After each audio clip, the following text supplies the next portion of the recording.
What's up, movie lovers? I'm Mike, and this is Gotta Love Them Movies.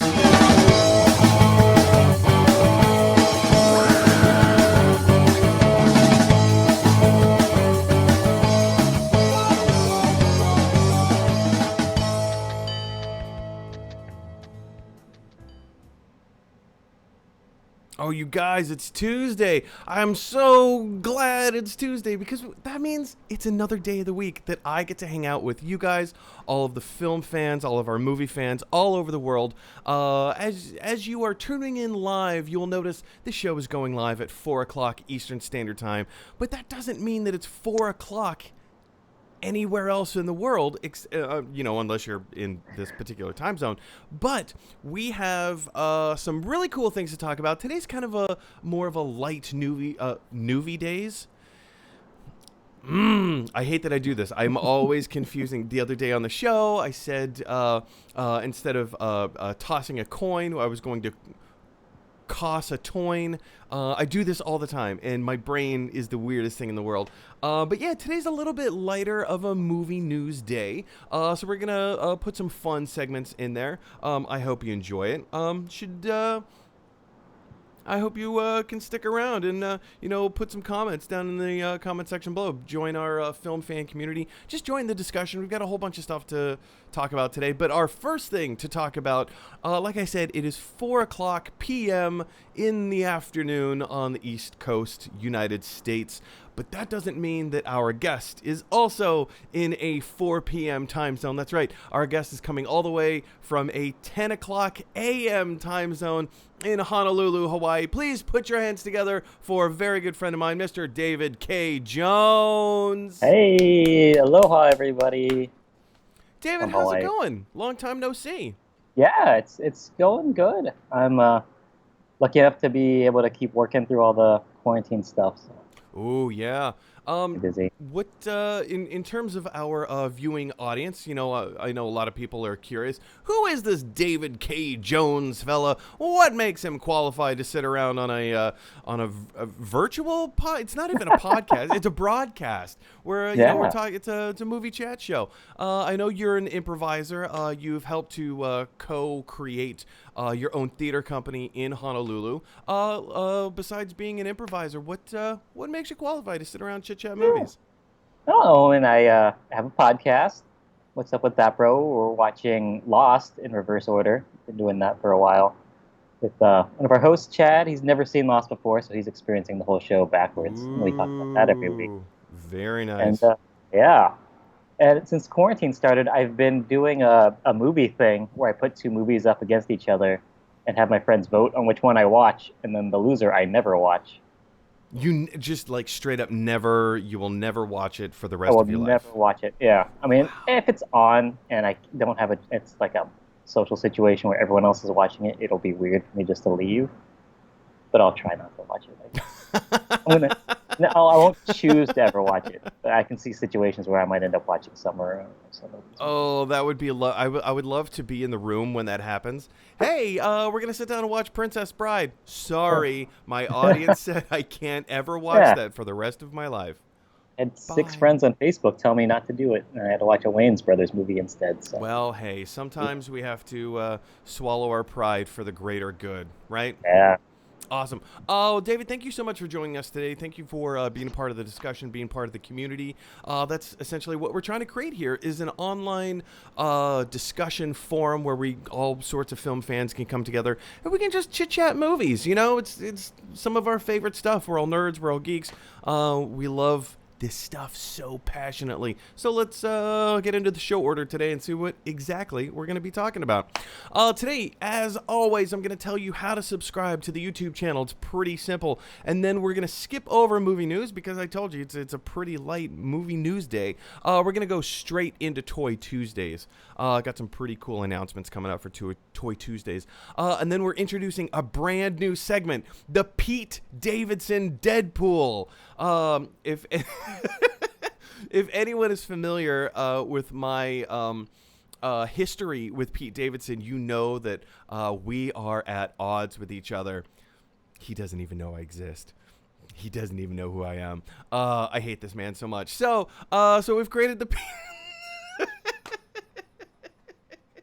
the Pete Davidson Deadpool. Then we're gonna go in and take your Gotta Love Them Movies mailbag questions you've been emailing me all week, and finally we're gonna end the show by taking your live questions. So guys, that's the rundown of the show today. Let's not lose any time. If you head on over to the just type in youtube.com and look up Gotta Love Them Movies, you'll see a little red box in the right-hand corner. Go ahead and click that red box. It's a subscribe button.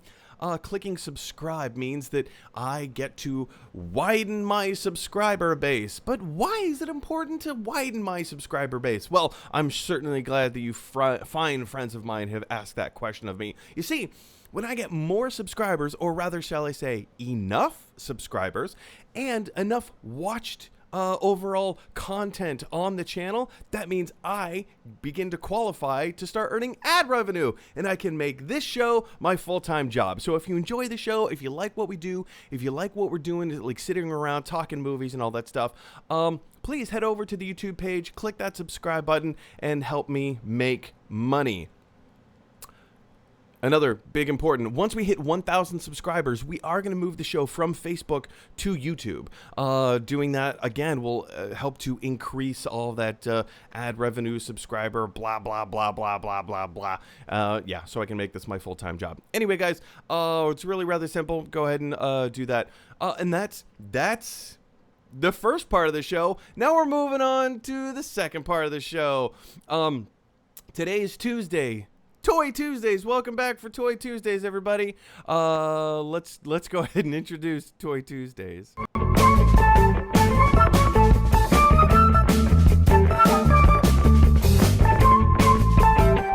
Yeah, that's right. It is Toy Tuesdays. But you ask yourself, Mike, what is Toy Tuesdays? Aha! Toy Tuesdays is a free toy giveaway from my personal collection. If you look behind me, you'll notice that I have lots and lots of toys and collectibles.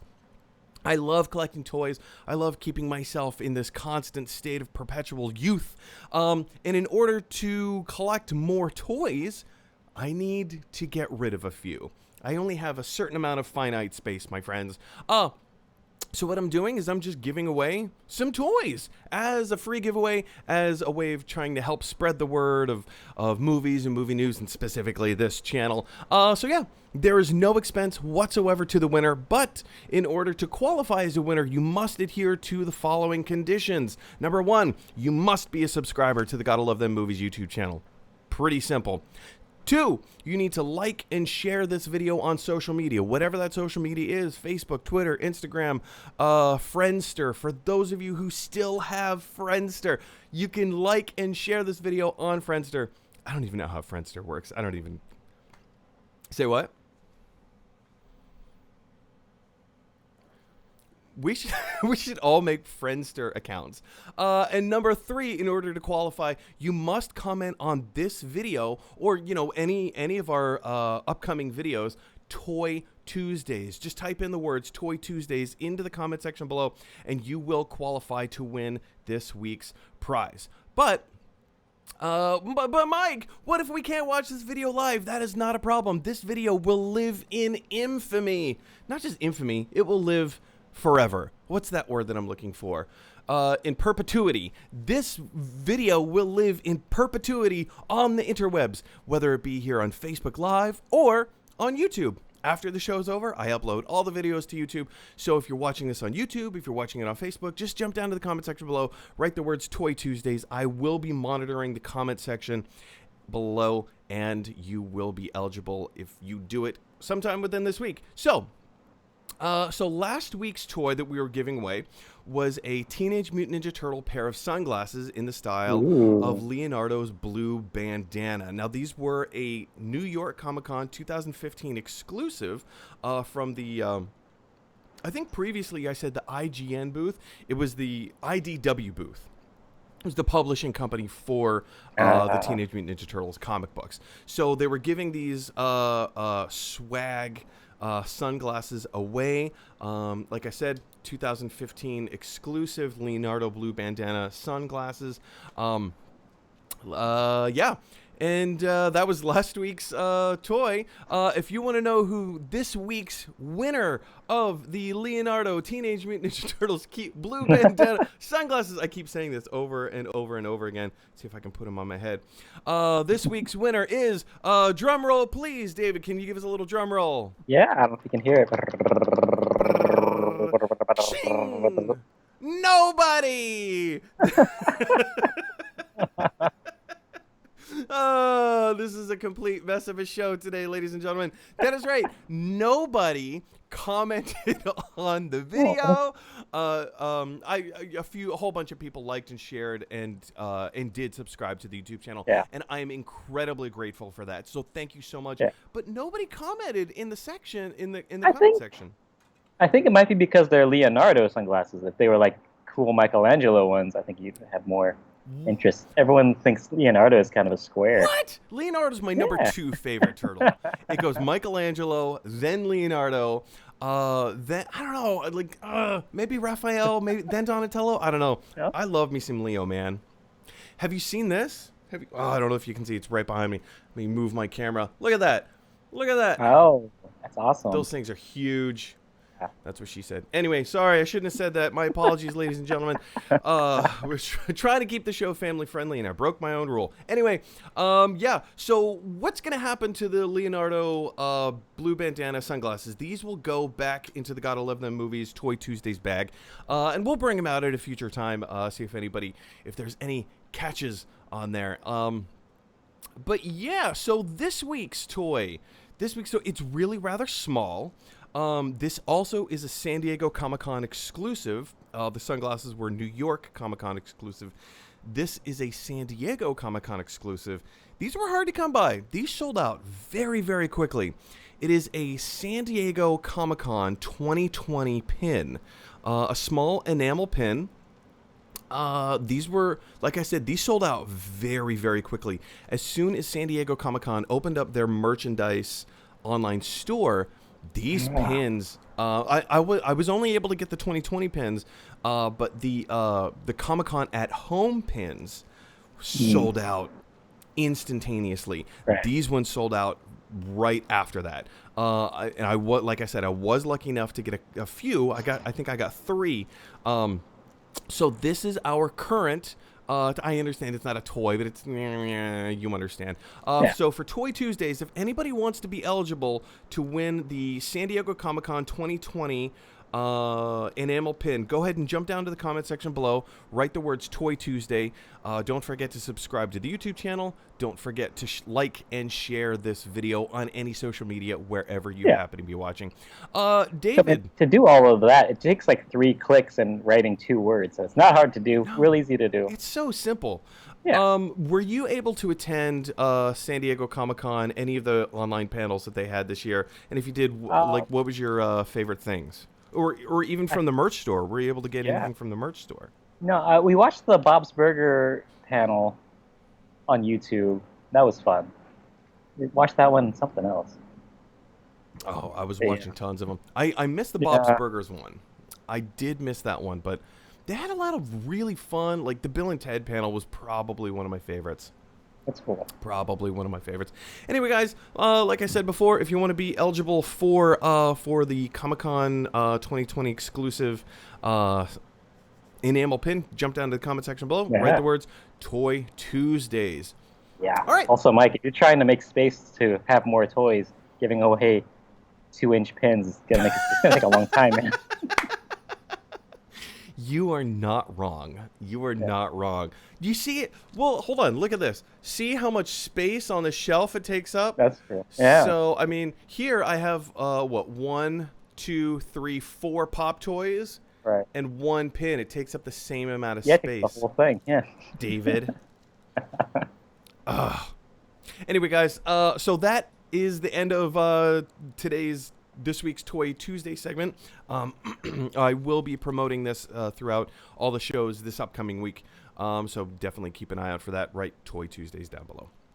All right, so moving on. It's time for our new segment. This is the Pete Davidson Deadpool.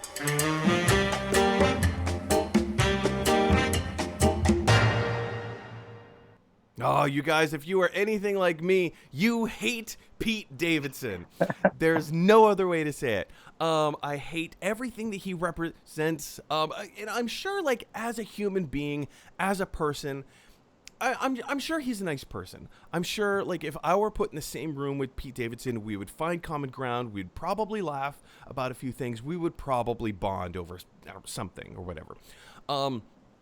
It's his career and it's his attitude towards his career and his opportunities and things that he's been able to do, through circumstances, through his opportunities that have come his way. And like I said, it's his attitude. It's how he treats these opportunities, just to be like, yeah, it's crazy. People just give me a job.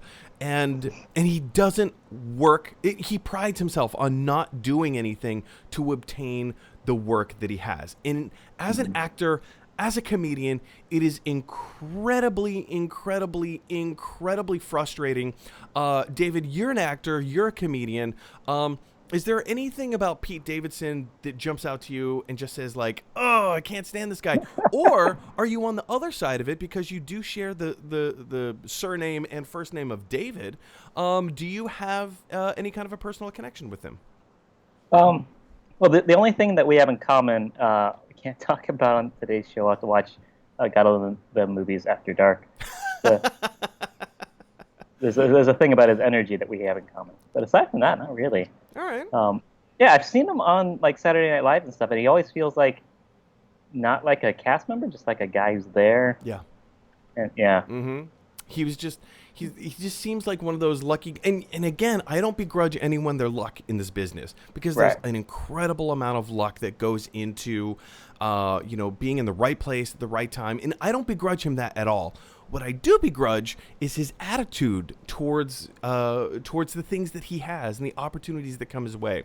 Anyway, guys, that is the exact reason why we have created the Pete Davidson Deadpool. Pete Davidson is starring in the upcoming The Suicide Squad, directed by James Gunn. And it was, I don't know if anybody knew it before the DC Fandom event that came out a few weekends ago. It was not, the movie was on my radar, but Pete Davidson in the movie was not on my radar. So when they dropped that little bit of news, I was caught off guard. Just a little bit.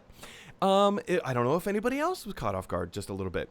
And if you were anything like me, you hate Pete Davidson so much that you want him to die in this movie. No, not Pete Davidson. I want Pete Davidson's character, Blackguard, to die in the Suicide Squad movie. But before we can, talk about the percentages and what how quickly we think his character is going to die in the Suicide Squad, first we have to ask ourselves, who is Blackguard? So Blackguard is he's kind of a low-level villain in the DC Comics realm.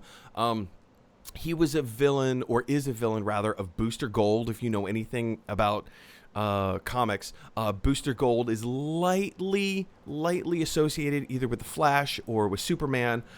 He is a superhero from the future who is specifically enamored with Superman and has found a way to come back in time and kind of say, like, hey, I love the Justice League. I love what you guys did in its original, like when you formed the Justice League, and I want to be a part of it. And he is annoying. Anyway, this is not about Booster. I hate Booster Gold. He's such a stupid character.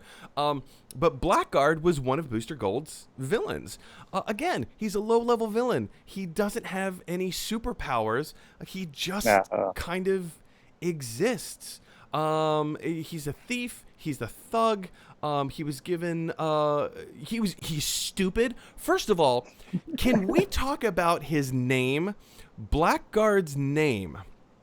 Yeah, is he a black guy, an African American character? No. He is Caucasian. He is Caucasian. But do you know?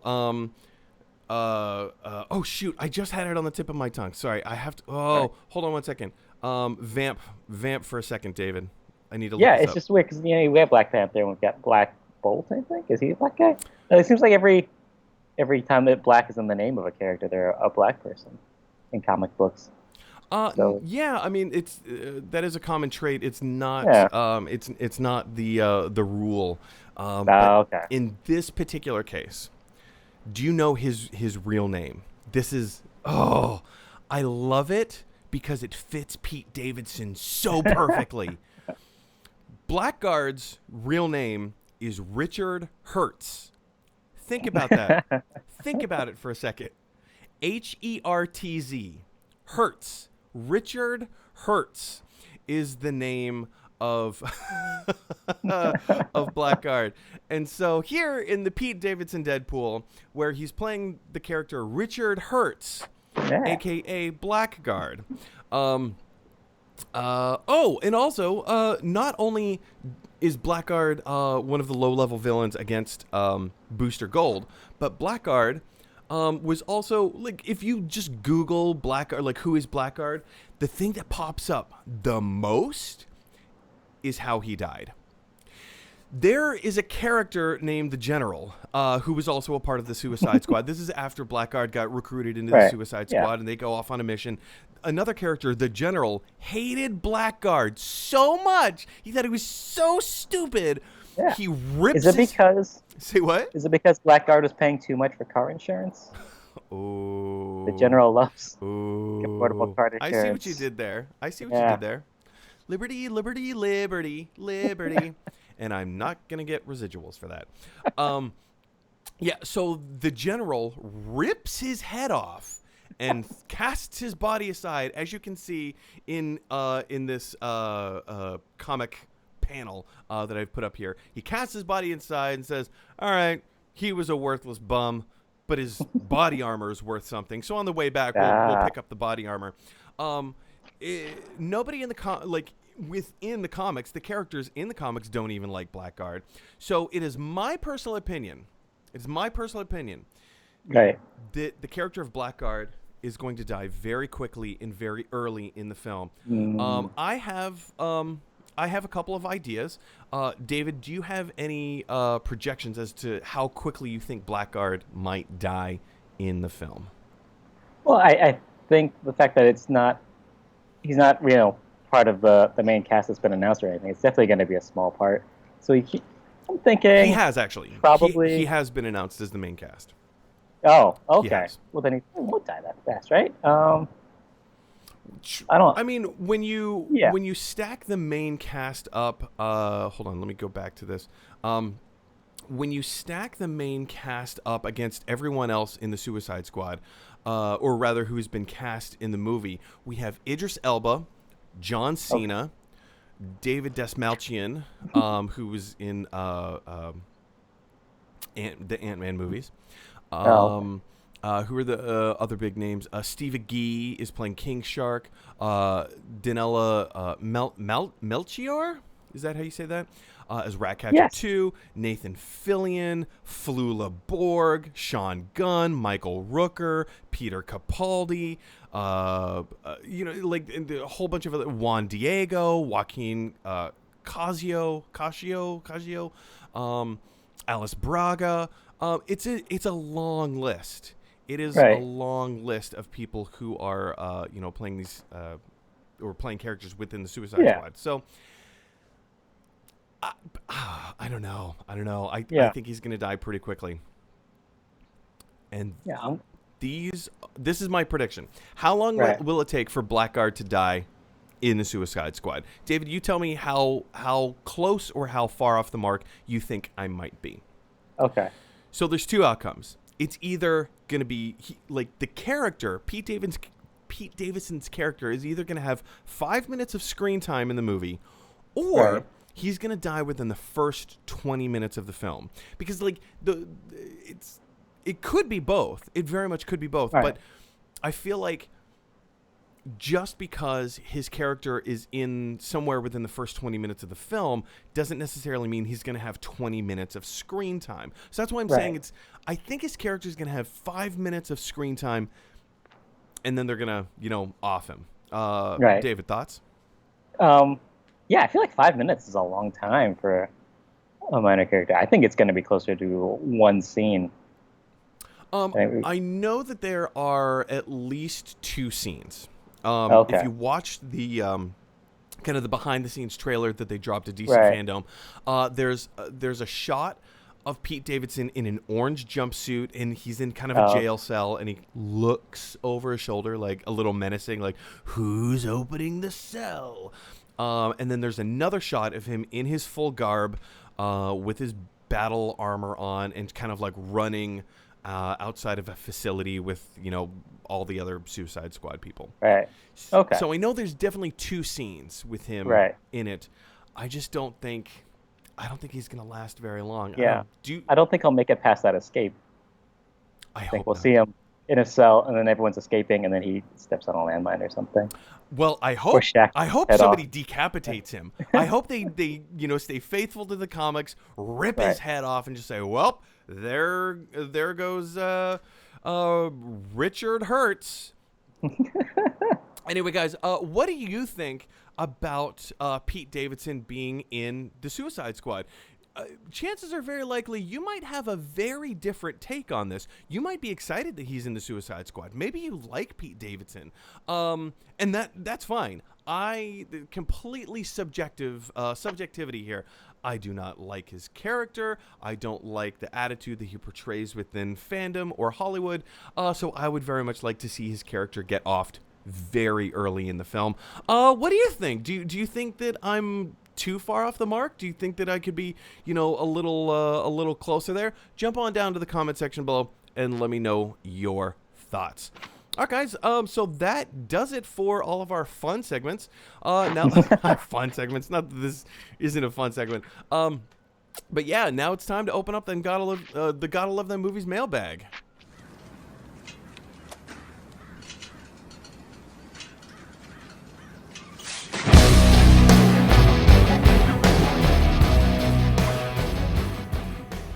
All right, guys, this is the Gotta Love Them Movies mailbag. And if you want to send a question or a comment or, just start a discussion, just send me an email at, GottaLoveThemMovies@gmail.com. Just send me an email, GottaLoveThemMovies@gmail.com. Let me know what's on your mind. Do you have a specific debate question? Because we have debates on Fridays. Is there a specific topic that is new in the news that you want to discuss, and just say, hey, what are your thoughts about this? How is Hollywood going to deal with that? Like I said, send me an email at GottaLoveThemMovies@gmail.com. Let's start a discussion. Anyway, guys, so let's jump into our very first email of the day. This email comes from Andy right here in New York City. Very good friend of mine. Thank you, Andy. Andy says, Mike, we've been friends on Facebook for quite some time. Yes, we have. And periodically, you like to make lists of your favorite movies, or best ofs, or whatever. This is true. I make movie lists on Facebook all the time. Any chance you can put together your top 10 list for delayed movies still coming out in 2020? Why, yes, Andy. I would absolutely love to do that. This is not going to be done on the fly. This is something that I've pre-prepared in advance. And I was talking to David as well. David, do you want to flip a coin and see who goes first? Sure. What kind of coins you got back there? Oh, this is the coin that we use on the debate show. Let me bring you up there. So this is, I don't know if you can see, that's nice and clean and pristine on one Yeah. side, but Nice. on the other That's side. a good face. Oh, So this it's is a two-faced this is coin. my lucky two-faced coin. One of my favorite Batman villains. Yeah. Anyway, see who goes first. Do you want to call heads or tails? Yeah, I'll go ahead. Tails it is. So I Oh. will be going first. All right. So as we jump through my particular top 10 movies that I'm most looking forward to coming out, I have to start with an honorable mention. I say Bill and Ted Face the Music as an honorable mention only because the movie already came out and I've already seen it, and I will be reviewing it tomorrow. I was so excited. I was so looking forward to Bill and Ted Face the Music. If the movie hadn't already come out, if this question had come out maybe a week ago, Bill and Ted Face the Music would be easily top 3. Easily in the top 3. But because it's already come out and I've already seen it, unfortunately, it is Yeah, it's not eligible. Yeah, not eligible. Yeah. Disqualified. All right, so in the number 10 spot, this is Mulan. There's been a lot of much ballyhoo about the Mulan film, especially with it coming out on Disney Plus. Paying a $30 premium in order to see it. I will be paying that $30 premium. I think this movie looks incredible. I wasn't all that familiar with the original animated film. I mean, I've seen it. I saw it when I was a kid, but it wasn't one of those films that spoke to me. As a live action film, Mulan looks incredible. It looks grown up. It looks. I mean, look at her. The sheath of her sword. Obviously, it's it's colored red and it has like a lot of inlay in there. But when you glance at it, it looks like blood. It looks like blood. I know Disney's not going to be putting blood in this movie. I know that. But Mulan looks absolutely incredible.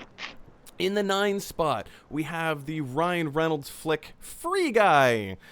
There's something just so enjoyable about seeing Ryan Reynolds on screen, and B, just seeing him just so happy and positive as he comes across in this trailer. It's such a weird idea to have like a video game character not know that he is in a video game, and then just to allow him the opportunity to make his own decisions and realize certain things about the world that he lives in, and give him free choices where in a sense you can free Guy. I think it looks silly and fun and all kinds of wonderful. Moving on to the number 8 spot. This is The King's Man. This is the 3rd film in the Kingsman film series, franchise, I guess. First 2 starring Taron Egerton, amongst many other people.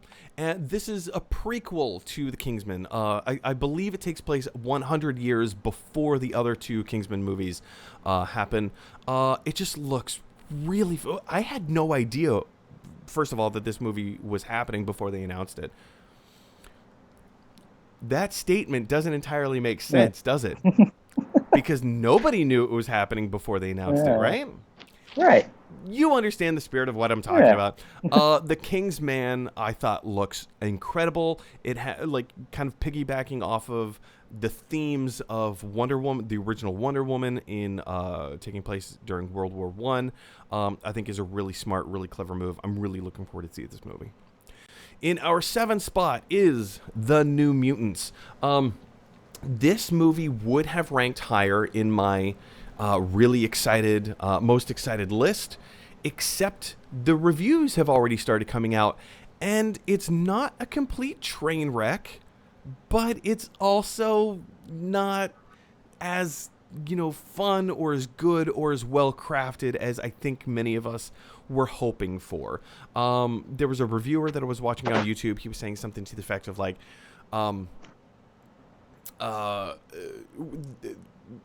this film has been delayed so much. There has been so much anticipation for this movie. It just can't deliver. It can't.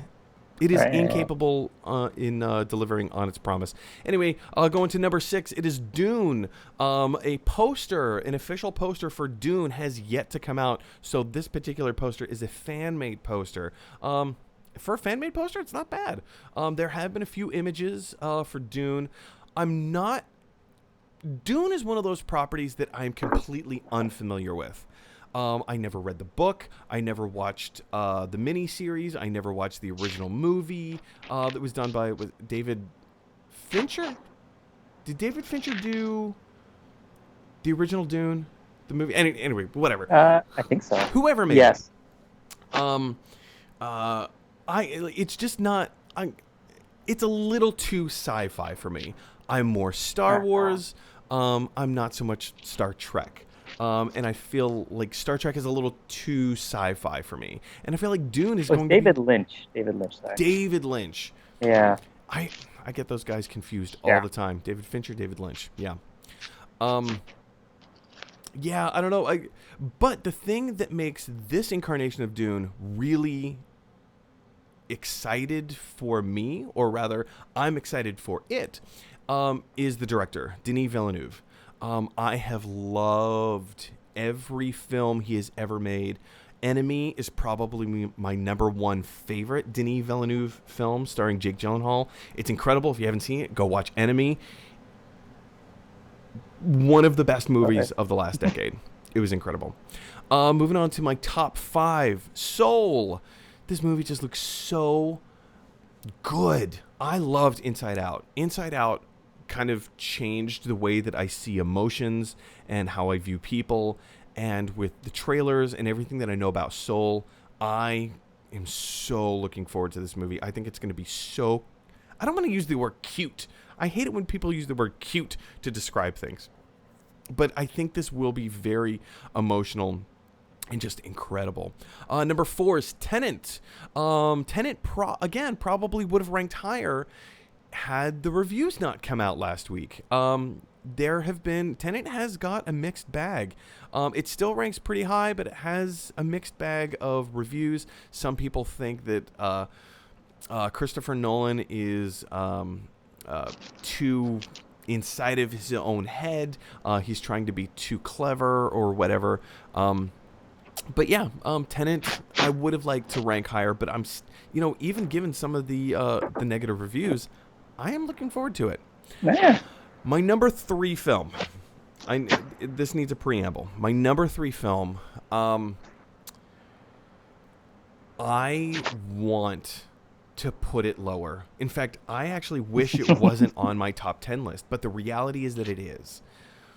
The film that came before, I didn't hate it in this film series, but it just made me so disappointed for the performances, for the story, for the action. It was such a bland film, and now following it up with No Time to Die, James Bond, No Time to Die, I want this movie to be great. I genuinely don't think it will be. Based on the trailer, and they're continuing the story from Spectre, which Spectre was such a flat, blah kind of movie. I'm looking forward to it because I love the character of James Bond. I love Daniel Craig as James. In fact, he is my favorite James Bond of all time.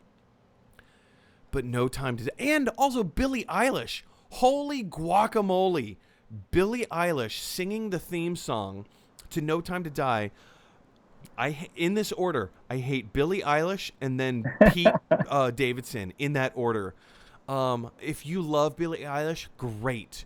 Good for you. I do not say that facetiously. I genuinely mean good for you. Like she is an incredible artist in her own right. She's created something very special and meaningful and something that resonates with other people. So anytime that, it's great when a large group of people, but even a small group of people, in her case, a large group of people have come together to love the art that she's put together. I'm sorry, but a James Bond theme song needs to be indicative of what the movie is that we're about to watch. It sets the tone, it sets the mood, and it should give us a little bit of excitement for the story that's about to unfold. And Billie Eilish singing No Time to Die as a theme song is one of, if not the worst Bond theme song of all time, and the movie hasn't even come out yet, and I wish this movie wasn't on my top 10 list, but if all things completely being honest, it is. And I'm sorry about that. My number 2, Wonder Woman 1984. The first film was so incredible, and I loved it. I do take issue with the third act of the film. Having said that, it was an incredible film. It was a wonderful adaptation from the comics to the movies, or even an argument could be made from the TV show to the movies. Gal Gadot as Wonder Woman is brilliant. She's incredible. I love watching her on screen. She's so charismatic, and she makes us love the character for her own love of the character. And my number 1, you could probably guess at this point, there's only one movie that could possibly be my number 1 most anticipated film of the year. That's right, you guys, you guessed it, Black Widow. Color me a fan of Marvel. I love the MCU. I love everything. Not everything. There have been a few duds in their 23 film pantheon, but oh boy, the trailer for all the trailers for Black Widow, they just keep getting better and better and better. This movie looks so cool. It looks fun. It looks high action, high octane. It looks like it has a great story. I love seeing those familial bonds and connections. I think Black Widow, for me, is going to end up being the most fun movie of the year. I think it is going to be the most rewarding film of the year for me. I can't speak for anyone else because, as we all know, film is subjective. But, man, Black Widow, I love the MCU. I love everything that Kevin Feige has done. I think this is going to be a really, really fun movie. David. Yeah. I just spent some time running down my top 10 most anticipated films of the year. I know your list. You gave it to me earlier. It looks a little bit different from mine. But what are your thoughts about my list, my top 10? What jumps out at you? What are any surprises? It's surprising that you don't expect much from the new James Bond movie, but it's placed so highly on your list that you feel like it would be lower if it's something that you didn't. I wish it was. It was. Look forward to it. Yeah. I love James Bond so much. I love the character so much, and I love those movies. Again, there's 24 James Bond films. They're not all going to be great. They're not all going to be wonderful movies. There have to be a few duds here and there, but unfortunately Spectre was. But it's James Bond, and I love James Bond. So anytime I can see him. You're going to. Yeah, that makes sense. Yeah. All right, David, do you want to run us down through your list, sir? Sure, yeah. Let's start at number 10 and work our way up, I guess. Okay. All right. Yeah. Here we are, number 10, Free Guy.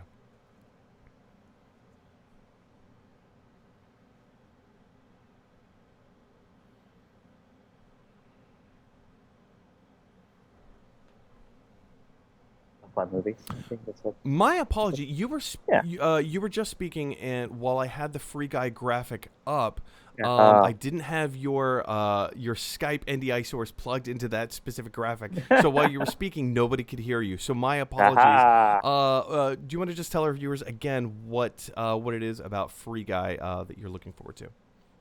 Yeah, like I said, it looks fun. That reminds me a lot of the beginning of the first Lego movie, which I think everybody liked. Mm-hmm. And I think it's an interesting story. Just like NPCs in video games are always kind of interesting to me. Of like what are they supposed to be doing outside of when you're interacting with them? So that'll be fun to see. Looks pretty cool. Yeah, it's cool. All right, moving on to your number 9. This is Tenet. Now, I had ranked Tenet much higher than you did. It is in your number 9. Tell us why you put Tenet in the number 9 spot. I just watched the trailer again this morning, and I think I would have moved it higher. But I think the thing that made me kind of hesitant about it is that it's a time travel movie, and time travel movies always they have to set up very specific rules about how the time travel works, but then they have to break them. Yeah, like they never really go by the rules by it. So it's like if you do it right, you don't really think about it. If you do it wrong, then you're constantly thinking like, wait, this doesn't work, and it takes you out of the movie. So aside from that, it looks cool. It's just hopefully I'm not going to be watching it and thinking, hey, this time travel isn't working right, instead of enjoying the movie. It's true. All right, let's jump on to number 8. Your number 8 spot is Soul. Again, I'd place Soul much higher than you had. Tell us why Soul is in your number 8 spot. Yeah, Soul, Pixar movies are always a good time, but also they're also children's movies, and I'm not super, looking forward to watching children's movies. They're never like on my calendar of like a must-see thing. Interesting. Yeah. I think you and I have a very different take on that. In fact, just the other day I think I was watching one of some cartoon show. I can't remember which one it was. Maybe it was like the Batman the animated series or like X-Men or something like that. Right. Kim comes out of the bedroom and just sees me in the living room just watching Saturday morning cartoons, and she's like, I love that you're just watching cartoons.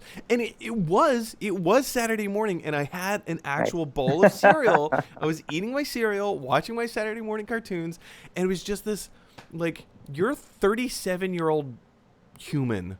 I never refer to myself as a man. That is gross. No thanks. I'm a 37-year-old human eating my cereal, watching cartoons, and yeah. Anyway. Yeah.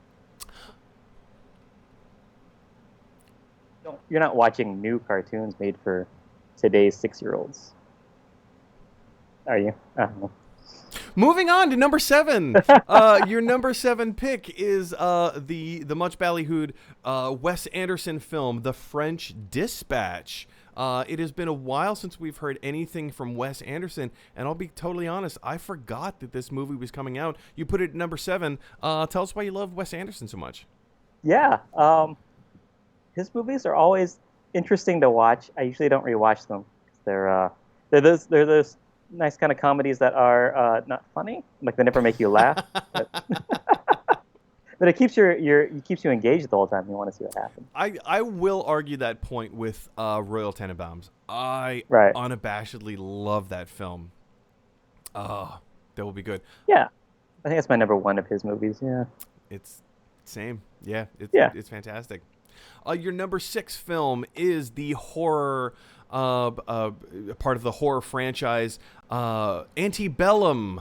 Correct me if I'm wrong, but Antebellum plays into the same universe as The Conjuring and what was the one with the doll? Annabelle. Annabelle. It's all in the same universe, right? I don't know. I just saw the trailer for it. Probably. I think that makes sense.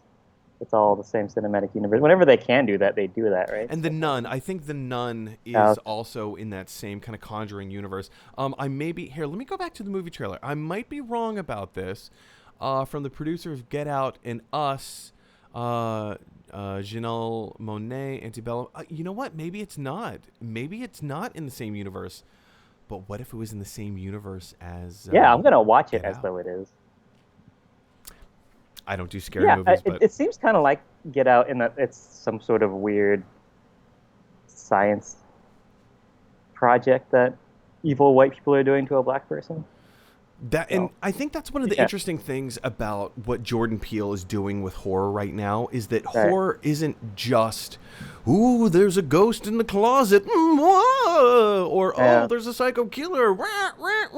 It's horror he has expanded the definition as to what horror is, in that there are certain demographics, there are certain groups of people that live horror every days of their lives. If you turn on the news, you will hear about this. This is a real thing. And he's taking the horror genre and taking real life things that happen in the real world and infusing them into these movies. And I think it's a really smart move. It's really interesting. It's really fascinating. And it's a kind of a breath of fresh air. Yeah. All right, let's move on to your number 5 pick. This is The Climb. This is a film that I just have not heard of before. I know it was supposed to come out last year. It got pushed into this year. David, what can you tell me about The Climb? Yeah. I don't know a whole lot about it. The thing about this list, it's kind of hard to come up with the 10 movies that are coming out this year that I'm super looking forward to, because there's only like 15 movies that are coming out this year. That's true. I know you previously you had put Snake Eyes on your list, which originally was on my list too. Yeah. And I had to consult like 2 or 3 different websites. It was like, wait, hang on a second. Where is the Snake Eyes movie? Because everybody loves Henry Golding. For the most part, I think everybody loves G.I. Joe, even though the movies have been pretty bad. We like the idea of G.I. Joe. Yeah, we like the idea of G.I. Joe. And just the standalone Snake Eyes movie sounds awesome. Yeah. So so this is basically the Snake Eyes of guys riding bicycle movies together. Wait, like what is it a documentary? What is this movie? No, it's another one of those comedies that is mostly sad and is probably not going to make you laugh, but it's a comedy. Um, about one guy's getting married, and his best friend turns out he was sleeping with his fiance, and Whoa. then funny things happen. Whoa. Yeah, Oh dear. Yeah, that sounds hilarious. yeah, yeah. It sounds like I'm gonna watch it, but probably not gonna watch it more than once. Awesome. Cool. Number 4. Your number 4 pick is my number 2 pick. Wonder Woman 1984, directed by Patty Jenkins, starring Gal Gadot. Yeah. Again, I had this as number 2. You had it at number 4. Right. For you, what is it that gets pushed down just a little bit? I think I've got that superhero movie fatigue thing going on. Like after Avengers Yeah. Endgame, I'm just I'm not like a comic book movie completionist anymore. So I feel Interesting. like yeah. So it's Wonder Woman. Like I think it'll be good.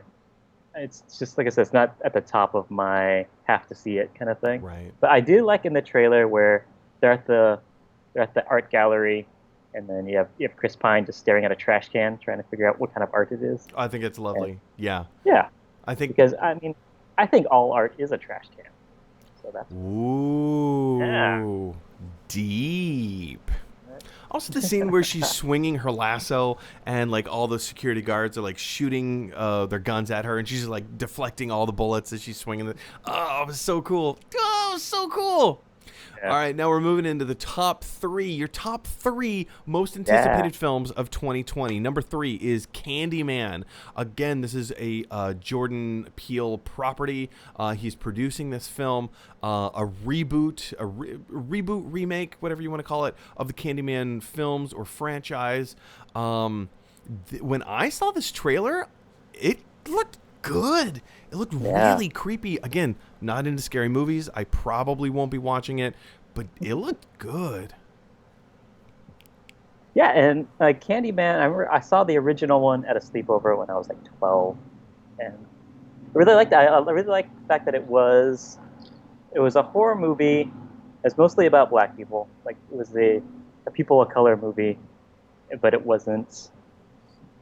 It didn't feel like it was. It wasn't like a Blackula thing where it was like this is a black exploitation movie. Kind of thing. It Right, was just. yeah. It was a horror movie that was mostly about black people. That was cool. It was interesting to have a non all white horror movie at the time. And especially for its It's always time. got a Especially for its yeah. time, breaking down barriers and trying new things. Your number 2 pick was my number 3 pick, No Time to Die, James Bond. I wish I wasn't looking forward to this. Unfortunately, I am. But it sounds like you actually are looking forward to a little James Bond action. Yeah, and I think it's kind of like what you were saying. Like I'm hoping that it's going to be better than Spectre was. I didn't even watch Spectre, You but I haven't didn't? heard good things Oh, about it. Yeah, it's on my list. I gotta watch I it. would say that maybe like the first 30 minutes, maybe Yeah. even the first half. Okay. I don't know. Are they're good? They're decent. It's Yeah. that last half of the movie that just it drags and the story meanders and there's no reason or purpose for various things to happen. Blofeld, one of the greatest movie villains of all time, Yeah. right up there with Darth Vader and I dare I say Thanos. I say that as I point to the Thanos gauntlet. Ah. I mean, they just ruined the character of Yeah. Blofeld. It was bluck, bluck, bluck. Bluck. Yeah. So that was what number 2. All right, here we go. Finishing it off with your number 1 most anticipated film of all time, 2020. 2020. This is a film I am not familiar with. I have not heard of it. I'm familiar with the production company. But you please give us a little intro into Shakespeare's Poop Storm. I think we'll probably just call it Shakespeare's Poop Storm. How about that? Now, I'm familiar with Troma. I know, was it Tromeo and Juliet? This is kind of a sequel to Tromeo and Juliet. Troma films are glorious in their own horrendous way. Yeah. What is it about this film that you're looking forward to the most? Mostly that it's a trauma film. Trauma movies are, yeah, they're awesome and horrendous and not good, but they're a lot of fun, especially if you like. I saw The Toxic Avenger when I was 12. 12 was a big year for me for movies, I think. Very And transformative. yeah, Same. yeah. And I've been a big Trauma fan ever since. So every time they've got a movie that comes out, it's like my most anticipated movie of the year. Just want to see it, see what they're doing with it. Even though I don't have high expectations of it being a good movie, it's going to be enjoyable to watch. Troma puts out as many bad films as there are Godzilla movies. I believe Godzilla is the longest running franchise of all time with the most films in its Yeah, franchise. right. Um, Not all of them are good. Some are incredible, Yeah, but most of them are meh, meh. And so yeah, whenever a new Godzilla film comes out, you kind of have to ask yourself, where is it going to stack up in my level of anticipation? And I would probably dare say the same thing about Troma. You know the quality that you're getting when it comes to Troma. right. But what is it about a film like Shakespeare's Poop Storm that makes you look at it and say, like, this is going to be better than Romeo and Yeah, Juliet? Or was it like the previous releases that are like building up to it? Was it Romeo and Juliet that were like, oh, that was really fun, that was like so stupid, but like it was a right. fun movie? Which I was just looking up earlier today, scenes from The Reanimator. I feel like The Right. Reanimator, as bad as that film is better than any Troma release, period. So Yeah, where it's not hard to be better than Trauma. no. Um, So where does yeah, this stack up against like films like the Reanimator or Toxic Avenger for you? yeah. Probably not going to be as high on my list as Toxic Avenger or Reanimator.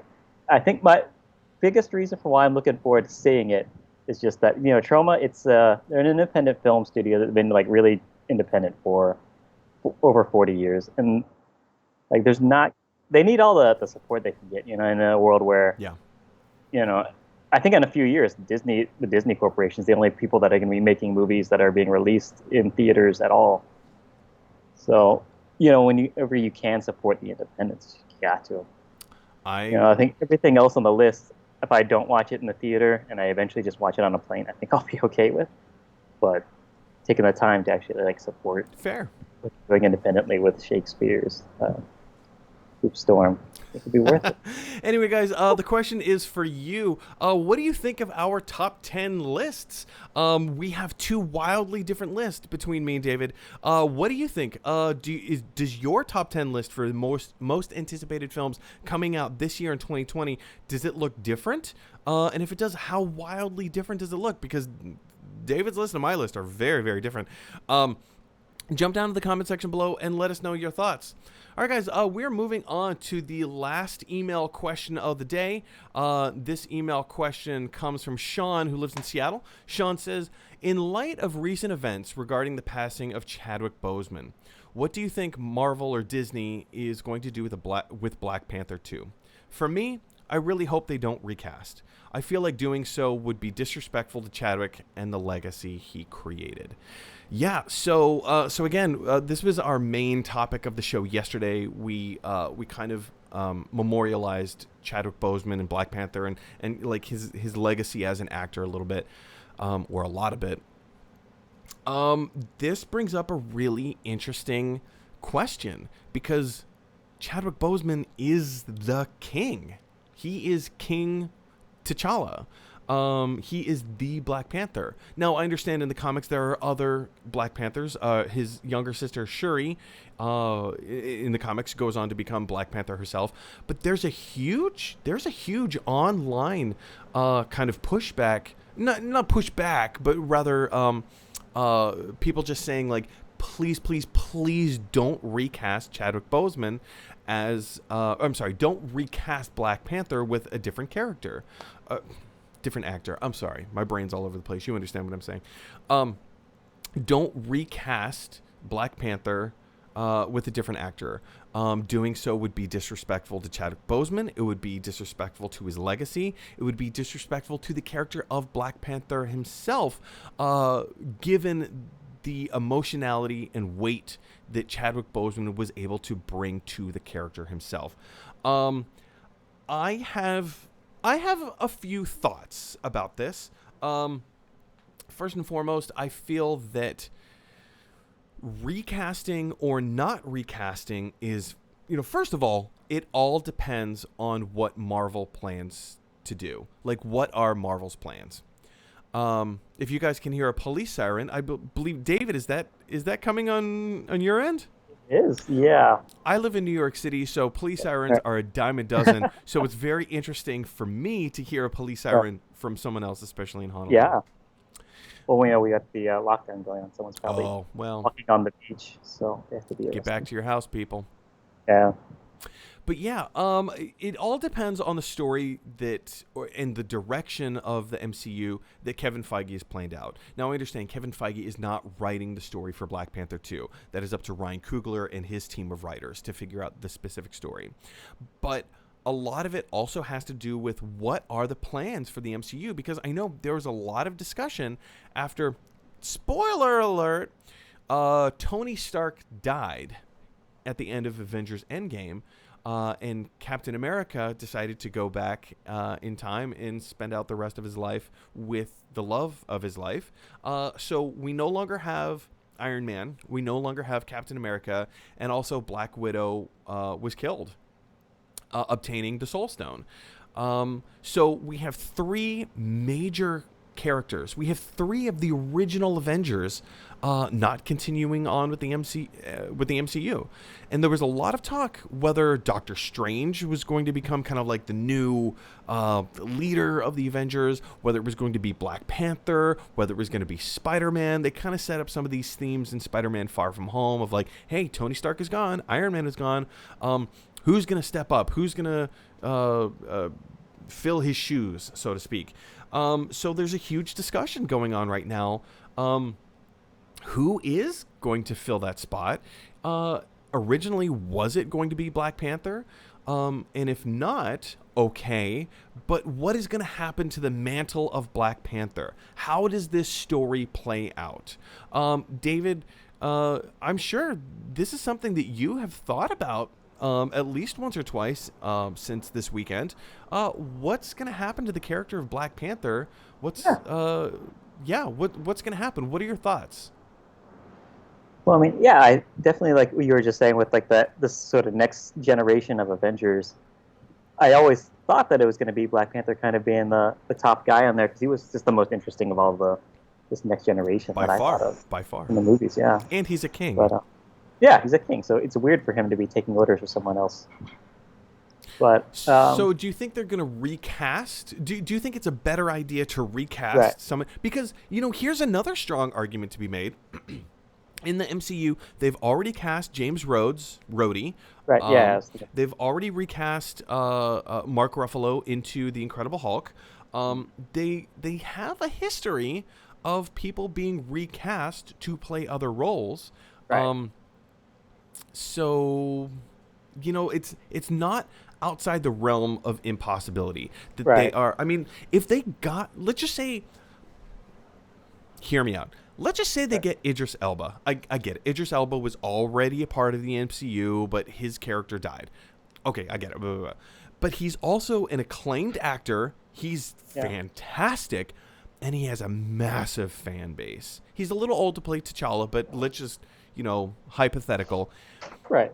If Idris Elba was cast to play Black Panther, do you think there would be much backlash to that, being that how many people love Idris Elba? Or do you think people are going to say, nope, I don't care if it's Idris Elba, it needs to say Chadwick Boseman? What do you think? Yeah.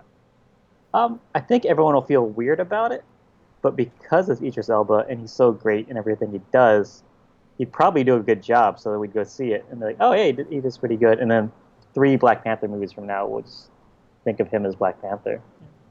That's kind of how I feel. Just remember check. Yeah. Yeah, that's kind of how I feel. The other thing that I think that they could do, and this is something that everybody online is talking about right now, being that in the comics, Shuri, T'Challa's younger sister, takes on the mantle of Black Panther. I think it's Right. possible. I think it's very, very, very possible to pass the mantle of Black Panther from T'Challa to Shuri. But Right. in order to do that, I feel like if you have an off-screen death of T'Challa, Right. it is the audience, in terms of the MCU, in terms of storytelling, is going to feel cheated. We are going to feel so cheated that such a huge character, when you come back for the next movie, just say, oh, well, T'Challa died. Regardless of how much pomp and circumstance you build up in the film, you're still going to be left with this feeling of remorse and in being cheated. Because, Yeah. we've been following this character for 4 movies now. 4. And he has come through every single situation on top. He didn't, get a scratch on him through 4 movies. And now all of a sudden, off screen, he dies, the character. I think we as the audience are going to feel cheated a little bit. So if you recast Mahershala Ali from Blade into Black Panther, if you get an Idris Elba, I can't think of all the actors off the top of my head, but if you get a super high acclaimed actor to come in to take up the mantle of Black Panther, and at the same time pass the mantle of Black Panther from the T'Challa character to the Shuri character, I think that could, and in that way, we still have T'Challa in this universe. We still have another actor portraying the character that is just going to say, you know what, after the events of Endgame, I'm done. I don't want to be Black Panther anymore. Hi, I'm Idris Elba, and I'm passing the mantle to you, Shuri. I think that would be the way to do it. Cast a big name, John David Washington, David John Washington, John David Washington, is that I don't. him? Yeah. Get him to play T'Challa, but don't take over the mantle of Black Panther. Have him be, the king, and then he passes the mantle to Shuri, and then we follow Shuri's adventures. I think that would be the way to do it. Do you have a differing opinion? I think the thing that no one's talking about is sort of the combination of all of the options, and because Disney has already shown that they can, in Rogue One with Grand Moff Tarkin and Princess Leia, they can just make CGI characters of real people. So they can just make a CGI. They look terrible though. Chadwick Boseman, yeah, but it's been another 5 years. They look better, and all of his fight scenes and stuff, it's all CGI and a guy in a suit, anyways. That's fair. So you can have him show up in the movie and do stuff, and then either die in a battle or something, or pass on the mantle, right? But as someone playing Chadwick Boseman playing Black Panther, passing on the mantle, and then it'll look a little weird, but continuity wise, it'll cover all the bases for them. And I feel like that's something that they wouldn't be above doing. Anyway, guys, there is so much regarding the situation, and this is not an end to this discussion. This discussion is going to continue to happen over the next few years. Quite frankly, we're going to have this discussion a lot over the next 12 months, and probably even more leading up to the release of Black Panther 2. Anyway, what are your thoughts? Do you agree with me? Do you agree with David? Do you think that there's parts of either one of our arguments that are valid, or do you just have a completely different theory yourself as to what they're going to do with the character of Black Panther moving forward in the MCU? Jump down into the comment section below and let me know your thoughts. All right, guys, with all of that down and out of the way, it is now time for our last segment of the day, which is to take your live questions. Alive! It's alive! It's alive! All right, it is time to take some live questions from you guys. And this time, today, I was actually prepared. And I have your live questions ready and handy. So let's get David up on screen so we can both chit-chat back and forth to each other. First comment of the day comes from Robbie Spratt and says, "Hi, Mike." To which I say, "Hi, Robbie. Thanks for joining. Thanks for being part of the film fan community." Robbie goes on to say, "Mike, I just found out that Tenet is opening this week in Salt Lake City. for those of you, context is that Robbie lives in Salt Lake City. I think it might be time for me to don my mask and brave the theater again. I really want to see it. That brings up a great question. I am very much of the opinion that as long as we're in this order, wearing our masks, Right. washing our hands, and keeping social distancing, as long as we're doing all three of those things, we are doing everything within our power, except for never leaving your apartment Right. or house. If you're doing all three of those things, I think that is enough to keep this virus at bay. I think that we can act responsibly and continue to live our lives in a somewhat normal way, as long as we wear our masks, wash our hands, and keep social distancing. If you can't social distance, be sure to wear your mask and wash your hands. If for whatever reason you can't wash your hands, wear your mask. That is the best defense against the coronavirus. At least that's what all the doctors and all the experts have been telling us for a while now. In terms of going back to the movie theater, I feel safe. That's just me. I feel comfortable enough to return back to the movie theaters when they open back up in New York City. I will be bringing plenty of Clorox wipes. I will be wiping every square inch of every crevice and orifice at the movie theater down that is going to be within my distance. David, do you have a different thought on the matter of going back to the theaters? I think you're right. It's like if everyone follows the rules, then it could work. The thing is, like, I just know whenever I've been to the movies, it's full of people that don't want to follow any rules. No one can put their phone on silent. That's a good point. That's a good point. If you can't keep your phone on silent, why would you keep your mask on? Exactly. Yeah, people, Which once the lights go down, all the rules go out the window for most people. Well, that's what I say. Like, as long as if the theaters can enforce that social distancing, right. We know that, like, you're not going to cough, you're not going to sneeze. In a practical, in like a regular situation, you're not going to cough, you're not going to sneeze further than 6 feet. That's why we're keeping the 6 foot social distancing rule. As long as we can keep that distance, if people decide to take their masks off, I do not condone that. I do not condone that. Right. Is it the worst thing in the world? It's close. But again, I'm keeping my mask on. I'm washing my hands. I'm keeping 6 feet away from other people. I feel that is enough. That is what I can do.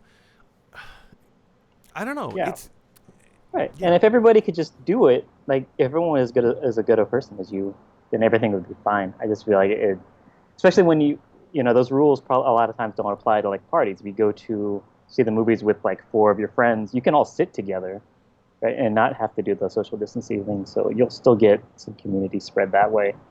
So I feel like I would like for it to work. I don't think it'll work. I don't know. We'll see. Yeah. We'll see. But yeah, I mean, Robbie, if you feel safe going back to the movies, and if you feel that you can do it safely, go for it. Yeah. I will be when theaters open back up in the city. But again, we'll just have to wait and see. Robbie Spratt goes on to say, I didn't know who Pete Davidson was until this year. You are better off for it, my friend. You are a better person.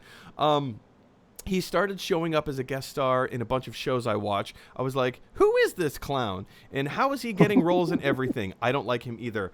The more I share my distastefulness for Pete Davidson, the more I get to connect with other people. I hate Pete Davidson so much. And yes, I rented for $20 the movie The King of Staten Island, and that movie, it's a good movie. Okay. It's a good movie, but the message of the movie is that you can be even as down on your luck and with all of the problems that a white person can have. If you are in like the worst position of whatever, your white privilege will still come through for you. That was the message, at least to me. That was the Pete Davidson. I just remember seeing the ads and like, this is a comedy, and the only thing they say about it is like, oh, my dad died in 9/11. Like, that's the first thing they say. Mm-hmm. Like, oh, it's comedy. Yeah. It's a Judd Apatow comedy, so it's like it's real, but it's situational. Right. There's a few chuckle moments in it, but it's, I don't know. I don't know. Let's see. Matthew Weil said, Blackguard dying. Pete Davidson. Blackguard dying will be like the first movie. I don't think it will happen. Interesting. We have a different take. Matthew Wiles doesn't think that Blackguard is going to die in the film. Matthew, if you're still watching, jump down to the comment section and let me know some, like, a little bit more of that thought. I would like to hear more as to why you don't. Yeah. So, how would you feel if Pete Davidson and then as Blackguard like ends up saving the day at the end? And I think that's his one scene. Worst movie ever. Worst movie. No. I mean, it'll honestly, it all depends on how the movie plays out. It depends on what the story is. It depends on how James Gunn wants the action to be. I would love it so much if Pete Davidson dies in the first 5 minutes of that movie. If it's just kind of like, hey, I've put together this team. Yeah. Or if it's a flashback of like, hey, do you remember the last time I tried to put together a Suicide Squad team? And then like somebody rips his head off of his body and then they cut back to present time. Yeah. I think that would be That'd be fun. the best. Just the best. Robbie Spratt says, hey, Mike, how about a segment where you pick a movie each week for us to watch for later discussion? Interesting. Like a weekly audience participation movie club. Oh, that's a really cool idea. Yeah. I've been having some trouble with my Mondays. So Tuesday, we have Toy Tuesdays. Wednesday is Review Wednesday, where I review a film. Thursday, I review a film from yesteryear, or at least like a 1 year later kind of thing. And then Friday's movie debates. Ooh, I like this idea. That's good. I've had a few ideas for a segment to do for Mondays. But let me see, because I'm collaborating with a few other people for an upcoming Monday segment. Let me talk to them and see what their thoughts are, and if we're just not all on the same page, then I might actually implement this. That's a great idea. Yeah. Matthew Wiles commented on Robbie Spratt's comment. Would love that, Robbie. Yeah, I think that would be really cool. Yeah. That's a great way to get people engaged. Yeah, right? That's a wonderful idea. Yeah. And that's the whole purpose of this online film fan community, so that we can all get together and talk about the things that we love, right? Yeah. Robbie says, David Lynch did Dune. Same guy behind Mulholland Drive and Twin Peaks. Yeah, Mulholland Drive messed me up. It's a fantastic... Have you seen it?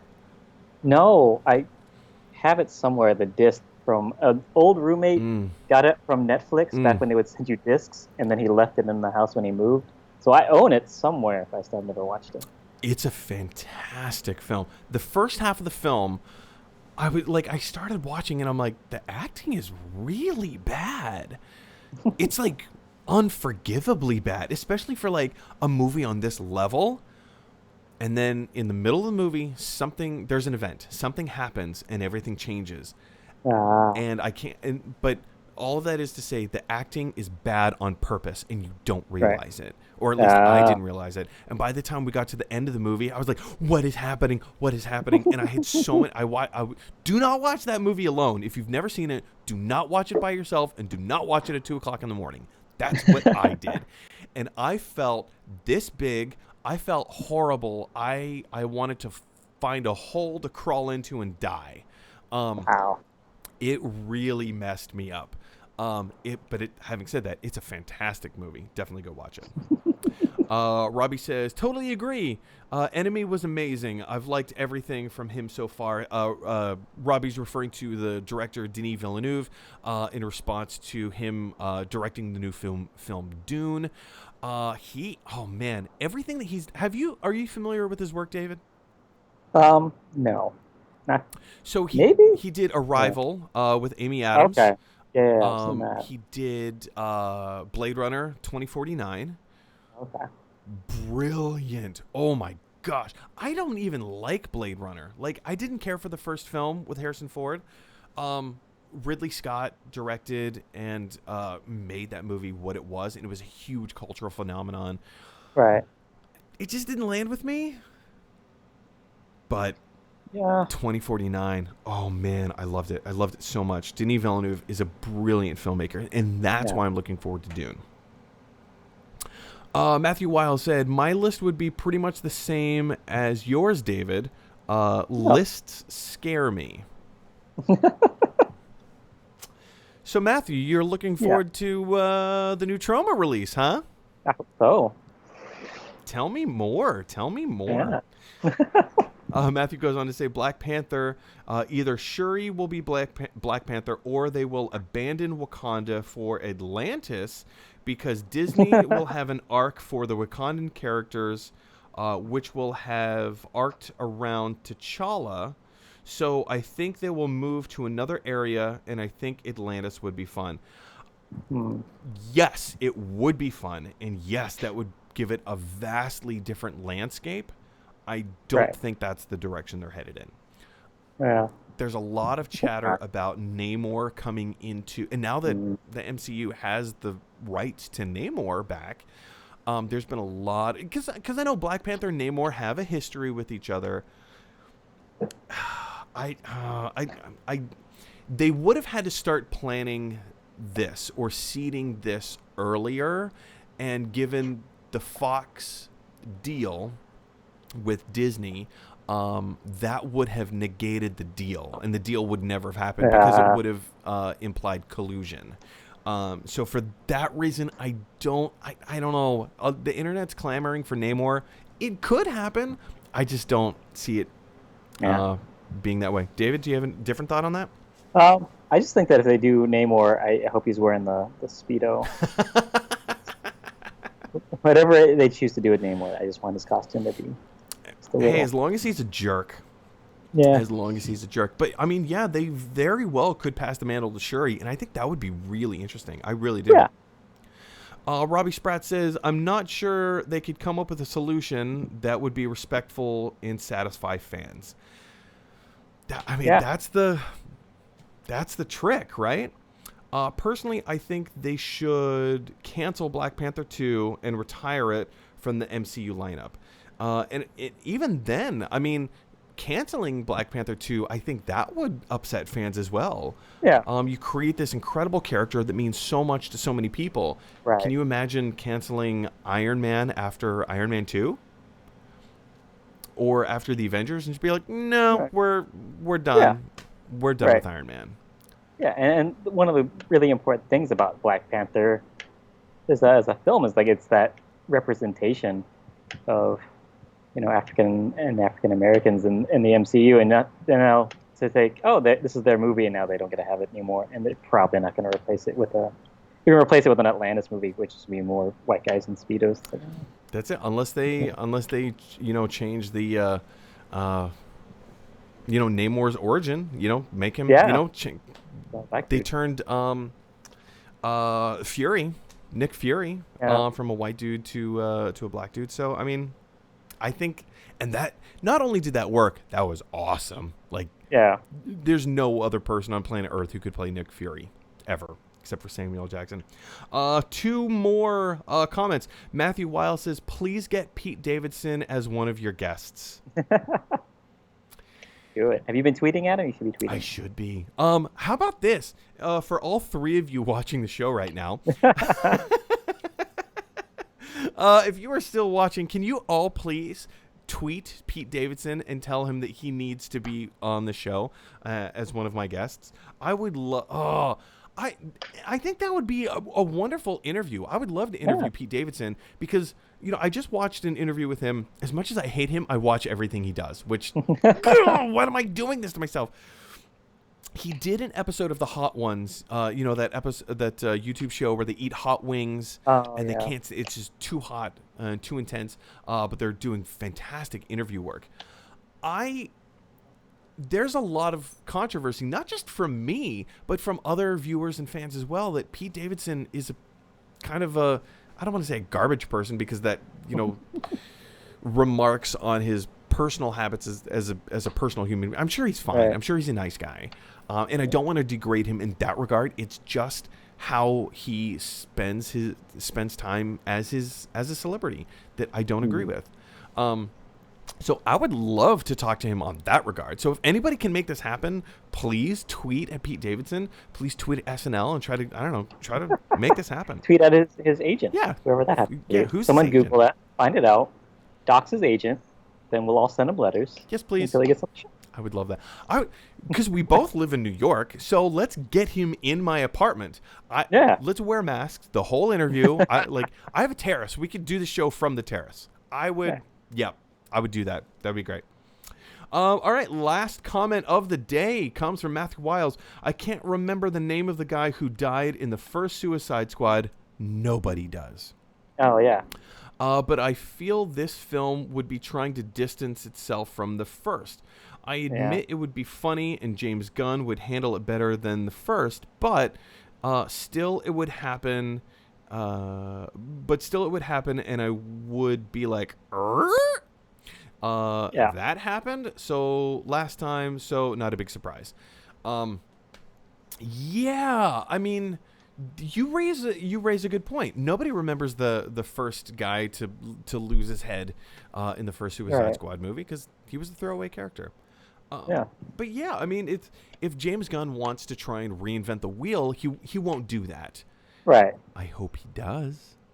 I hope he does. But I mean, it's quite possible because James Gunn plays by his own rules. He does interesting work. And who knows? Maybe the Suicide Squad is going to be a terrible movie. Maybe we're all going to look forward to it, and it's just going to be a big pile of garbage. I don't know, David. Do you have a different take on that? Yeah, I think maybe he'll have Pete Davidson have his head smashed into a fire hydrant, and then he's screaming and trying to put his head back together. Because James Gunn, I forgot to mention this earlier, he did write Romeo and Juliet, in which he that did. To guy. Yeah, I forgot about that. Oh, I forgot about that. He was a Trauma guy. Yeah, he started with Trauma. Oh, I totally forgot about that. Huh. Well, there you go. Yes. Let's get Lloyd Kaufman involved in the Suicide Squad so that we can just have... I just want a rubber head, a rubber prosthetic of Pete Davidson's head just filled with fake blood so we can just slam it in a door and just see all this blood like shooting out of his eyes. Oh. Yeah. That would be a lot of fun. And James Gunn's not above doing that. No, of course not. Yeah, of course not. Anyway, we have one last comment that just came in. Two more. Matthew Wiles says, if I tweet at Pete, do I share this video with him? Yes. Oh my gosh. Yes. Get him to see my loathingness. Is that a word? My loathingness for him. Yes. Please. And we have a new comment from Chad Wago. It says, I think this guy's name was Hangman or Slipknot or Noose or some... I think it was Slipknot. Yeah, I think you're right. I think it was Slipknot or Noose or some rope-based name. That's right. I believe it was Slipknot. Yeah, I think you're right. But that doesn't change the fact that I still want to see a rubber prosthetic head of Pete Davidson just slammed in a door just over and over again. Please...